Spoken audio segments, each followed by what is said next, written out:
SQL এর কোডগুলোকে execute করার জন্য জ্যাম্পের অল্টারনেটিভ হিসেবে আমরা আরেকটা সফটওয়্যার ইউজ করতে পারি। সেই সফটওয়্যারটা হলো MySQL workbench. MySQL workbench use করার জন্য সবার প্রথমে আমাদের পিসিতে জ্যাম্প ইনস্টল থাকতে হবে এবং আমাদেরকে জ্যাম্পটা স্টার্ট করিয়ে দিতে হবে। আমি সার্চ বারে টাইপ করতেছি জ্যাম্প লিখে XAMPP, তখন আমাদের জ্যাম্প কন্ট্রোল প্যানেলটা চলে আসবে। জ্যাম্প কন্ট্রোল প্যানেল চলে আসার পরে এখানে আমি অ্যাপাচি স্টার্ট করে দিব এবং মাইএসকিউএল স্টার্ট করে দিব। এই দুইটা স্টার্ট হয়ে থাকলে দেন আমরা মাইএসকিউএল ওয়ার্কবেঞ্চে কাজ করতে পারি। যেহেতু আমাদের পিসিতে মাইএসকিউএল ওয়ার্কবেঞ্চ ইনস্টল নাই, সবার প্রথমে আমরা যেটা করব, আমরা মাইএসকিউএল এর অফিসিয়াল ওয়েবসাইটে চলে যাব। এই জন্য আমাদেরকে টাইপ করতে হবে mysql.com। মাইএসকিউএল এর অফিসিয়াল ওয়েবসাইটে আসার পরে আমরা ডাউনলোডস এর যে সেকশনটা আছে সেখানে ক্লিক করব।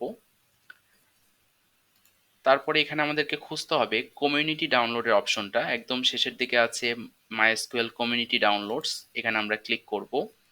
এখানে ক্লিক করার পরে নিচের দিকে আসলে আমরা দেখতে পারবো যে মাইএসকিউএল ওয়ার্কবেঞ্চ নামে একটা অপশন আছে, আমরা সেখানে ক্লিক করব। অপারেটিং সিস্টেম হিসেবে যেহেতু আমি উইন্ডোজ ইউজ করতেছি, এখানে বাই ডিফল্ট উইন্ডোজ চলে এসেছে। কেউ যদি লিনাক্স ইউজ করে থাকে সে লিনাক্স সিলেক্ট করতে পারবে, কেউ যদি ম্যাক ইউজ করে থাকে সে ম্যাক সিলেক্ট করতে পারবে। তো এখানে মাইক্রোসফট উইন্ডোজ সিলেক্ট করা থাকলো। তারপর আমাদেরকে এমএসআই ইনস্টলারটা ডাউনলোড করতে হবে। এখানে ডাউনলোড করার পরে আমাদেরকে লগ ইন করতে বলবে, বাট লগ ইন না করেই আমি কিন্তু এখানে ডাউনলোড স্টার্ট করে দিতে পারবো। আমি আমার ডাউনলোডটা স্টার্ট করে ফেললাম। যেহেতু আমার পিসিতে অলরেডি এটা ডাউনলোড হয়ে আছে, সেহেতু এটা পুনরায় আর আমি ডাউনলোড করতেছি না। এখন আমি চলে যাব ডাউনলোড ফোল্ডারে।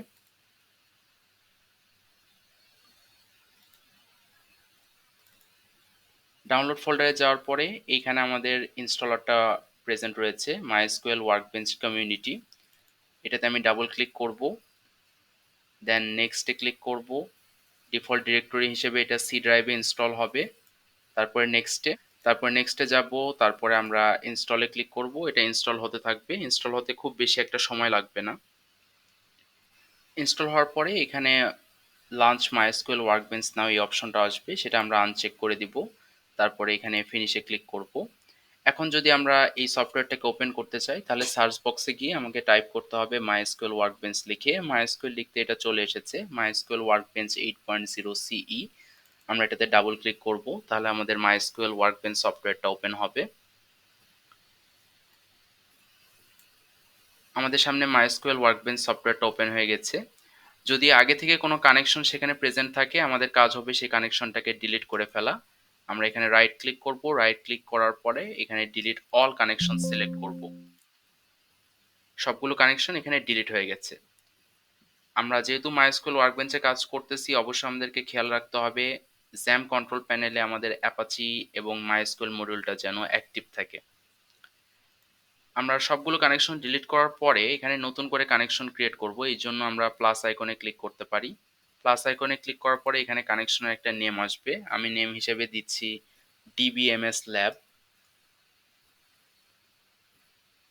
Connection method as it is যা আছে তাই থাকবে, সবকিছু সেম থাকবে। ইউজার নেম রুট, আমরা চাইলে একটা পাসওয়ার্ড সেট করতে পারি।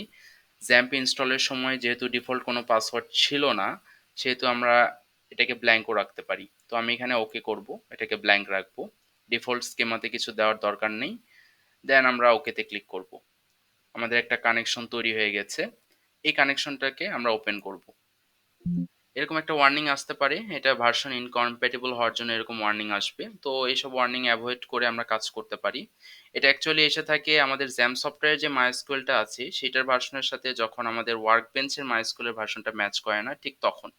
তো আমরা কন্টিনিউ অ্যানিওয়ে দিতে পারি। কন্টিনিউ অ্যানিওয়ে দেওয়ার পরে এরকম একটা ইন্টারফেস আমাদের সামনে ওপেন হয়ে যাবে। তো আমরা চাইলে এইখানে কিন্তু আমাদের ডাটাবেস ক্রিয়েট করতে পারি। এডিটরের যে জায়গাটা আছে সেটা যদি আমি একটু বড় ফন্টে নিয়ে আসতে চাই, তাহলে কন্ট্রোল প্রেস করে মাউসের যে হুইলটা আছে সেটা আমি উপরের দিকে মুভ করাতে থাকবো, তাহলে আমার এডিটরের যে টেক্সটের জায়গাটা সেটা বড় হয়ে যাবে। এখন চাচ্ছি আমি এখানে একটা ডাটাবেস ক্রিয়েট করতে। তো ডাটাবেস ক্রিয়েট করার জন্য কমান্ডটা হলো এরকম, ক্রিয়েট ডাটাবেস। তারপরে আমাদেরকে ডাটাবেসে একটা নাম দিতে হয়। আমি এখানে ডাটাবেসের নাম দিলাম স্টুডেন্ট ডিবি। এসকিউএল একটা case insensitive language, that means আমি বড় হাতের অক্ষর ইউজ করি আর ছোট হাতের অক্ষর ইউজ করি, ডাজন্ট ম্যাটার। পুরা কমান্ডটাতে আমি সবগুলো ছোট হাতের অক্ষর ইউজ করেছি। আমি চাইলে কোনো একটা লেটারকে বড় হাতেরও লিখতে পারি বা সবগুলো লেটারকেও ক্যাপিটালে নিয়ে আসতে পারি। তো এই কমান্ডটা লেখার পরে এই কমান্ডটা যদি আমি এক্সিকিউট করতে চাই তাহলে এখানে একটা থান্ডারস্টর্ম বাটন আছে। তো সেই বাটনে আমি ক্লিক করব।